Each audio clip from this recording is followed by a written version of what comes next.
Hi there, welcome to Transcona Trailer Sales. Today we'll be walking you through your 2024 RPod 171. We are just going to start off the back of the unit here. You notice you do got your spare tire located right in the back here, and then all four corners of the unit you do got stabilizer jacks. The way those guys work is you're just going to take the 3/4 inch socket tool, which is located inside this rear compartment, hook it up to the drive nut, run this foot down to the ground. Once the foot contacts the ground, give it another 1/8 turn, snug it up. It's going to take you down this way. You see we have in the unit right now, way inside this here is where you're going to find your portable awning. It's located inside this bag. Also located under here, if you take this cap, this is where you have storage for your sewer hose. Once fully extended, it is about 20 feet long. It's going to look exactly like this one here. The sewer hose end is going to look exactly like this one here, except it's going to be connected to a hose. You just take a note of these two ears there. They just line up with these guys here and lock into place. This is going to be your black tank, so you're going to want to empty this one first. This is going to be your dirtiest water filled from your toilets. Once that is done being emptied, you can move it up to here, where it's going to be your gray tank. Works the same way as the front one, except you empty it last because it's typically a little cleaner water filled from your sinks and your toilets. Just tries to help keep that hose that little bit cleaner. Located inside this little metal compartment here, you're just twisting that guy over. It allows you to open that guy up.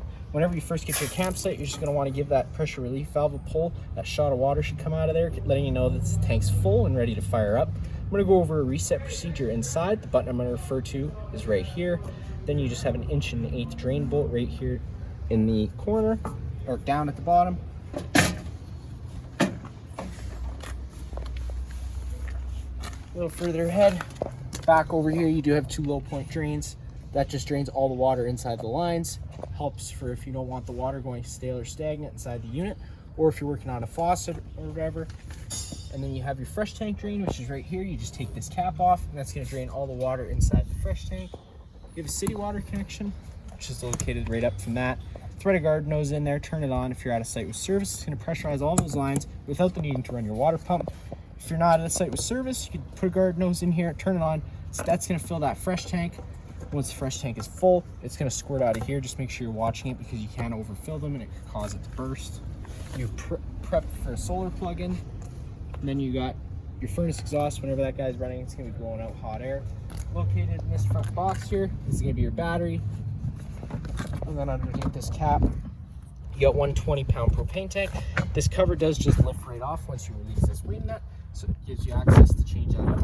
But we're just turning that guy clockwise, like a standard barbecue, to open up the flow of propane to the unit. You got your tongue jack right up front. One way is up, the other way is down.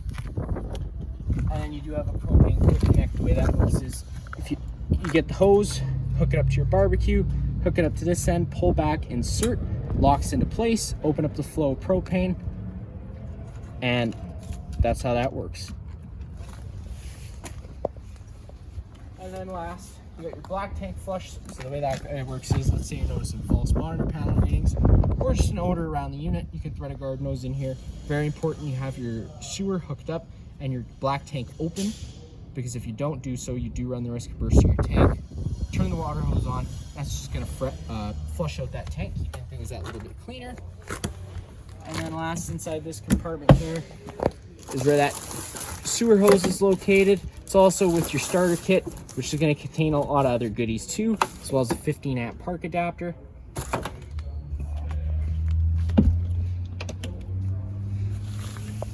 To get inside the unit, you're just taking the assist handle, pushing it up, folding it 90 degrees, it'll lock into place. That'll allow you to open up that door. Once that door is open, just take note, you got your fire extinguisher right on right. That's pull, pin, and shoot, just like home.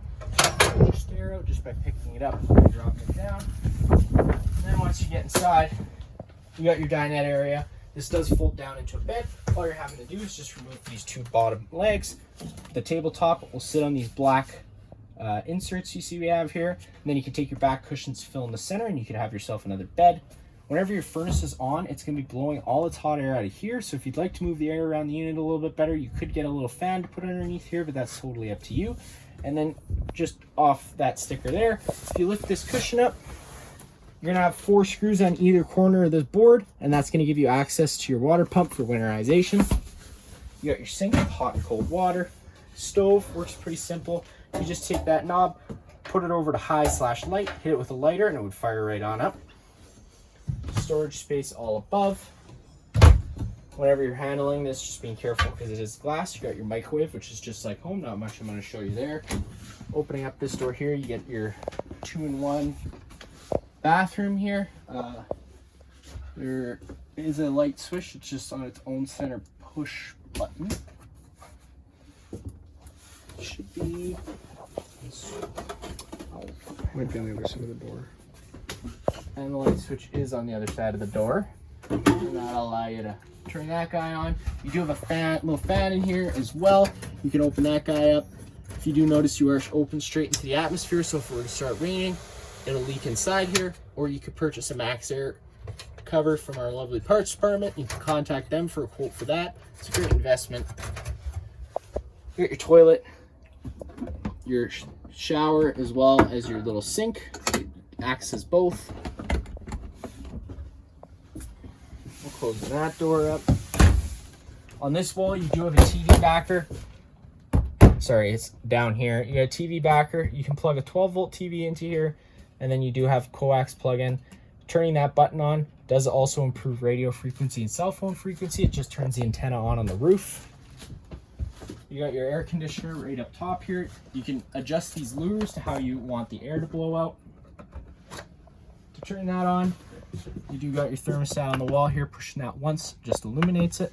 Pushing it again, you'll get into your mode. So you can either go to cool, heat, or cool plus heat. So it'll decide what to do based on what you have your thermostat set to. If you push it to cool, you can either have the fan on high auto or high or low, and then you can have it into auto. Auto means it's an on-demand system. So once the thermostat senses that it's at its set temperature, it'll shut the air conditioner down. If you don't have it on auto, it's just going to run full time. And then to turn that off, just hitting those buttons all to off. You do have what's called an Insta hanger. Quite nice in these little campers. It gives you a place to hang some clothes. And then you have your fridge on your left. Power button, that turns that on. It's going to first go to auto. It's going to first search for shore power. Once shore power is taken away, as long as you have the propane turned on in the front, it'll automatically switch over to gas. If you want it to solely run on gas, you do just have to depress that button. It'll solely run on gas. To get inside, you're just taking your little travel strap, opening it up. You're going to have a temperature control plastic louver here on this fin. The further you have this slid up that aluminum fin, the colder the fridge is going to get. All the blinds in the unit work the same way. You just kind of sit where you leave them, push them all the way up. This is going to be a fire exit, so you're just going to pull that red tab right out. The screen's going to pop out of place, and then you can just take this handle, push it on out, and hop out of the unit.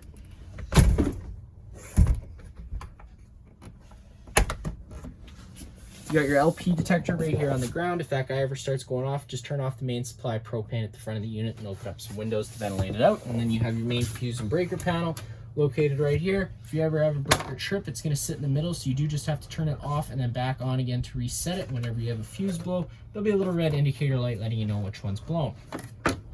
That is going to be it for this unit here. If you have any other questions, feel free to give us a call.